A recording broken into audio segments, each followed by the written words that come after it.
Hello, today here we are with Pam Carriker of pamcarriker.com. Welcome to Stampington. Hello, thank you, Jenny. And she's going to do a quick demonstration of a project with some very unique techniques that are unique to Pam. And so we're happy to have her here with us. All right, we're going to make a little ATC. I have a piece of mat board, and this is actually the excess from cutting mat boards for ATCs, so it's a little inside piece, and I don't like to waste anything, so we're going to use this to make a little artist trading card. These little dauber bottles I found at a teacher supply store, and I just mix up my own little combination of Golden's paint, acrylic fluid liquid paints with glazing medium and water. And then they just stay nice in there, and you can use a little baby wipe instead of a paintbrush to get a nice little soft finish. When you're using acrylic paints, if you let the paint dry in between each layer, then you can keep layering the colors on top of each other and they won't blend together. They'll lay on top instead of blending. Now I'm going to do some imperfect stamping. I use StazOn ink and unmounted rubber. And I imperfectly ink the rubber so that I don't get just a squared look when I stamp onto the card. This is my third color of paint. I'm going to put it in a couple of spots on there using my baby white and blend it out. And then we're going to go with a fourth color. And I'm just going to add that in just a couple of spots just to give it a little pop there. And the next thing that we're going to do is add on a little bird image for this. I'm going to use some soft gel medium, and I like to paint it, I like to paint it on the back of the image first to kind of soften up the paper, and then I also like to paint it onto the background a little bit. Place your image and use your paintbrush to work out all the bubbles.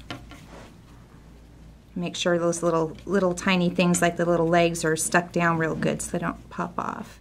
Now the next thing that I'm going to do is this is a sketch and wash. It's water soluble graphite, and I'm just going to draw a very simple little bird cage around the bird.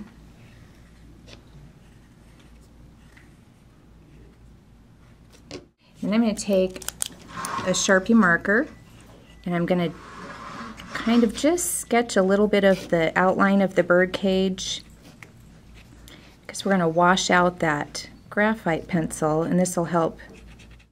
This is a Dove blender pen, and you can use this with the water soluble graphite I found, and what it does is it activates the graphite pencil and then it makes it permanent all in one step. If you use it over the top, it'll activate the graphite, soften it up, and then also be permanent, because when this dries, it's permanent. Okay, and the next thing I'm going to do is take a charcoal pencil. I'm going to give a little frame to this ATC. So I'm just going to draw a quick little frame around. And then I'm going to take a blending stump, and we're going to blend that in.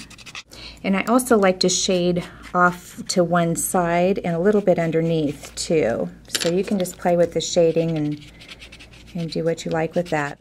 And with a white charcoal pencil, you can go over the top and add some white highlights to some spots on the bird, and that kind of incorporates that image into the background and makes it a little more sketched and drawn on there. And with the little piece of sequin waste and one of the little cat's eye chalk inks, I'm going to add just a little bit of texture.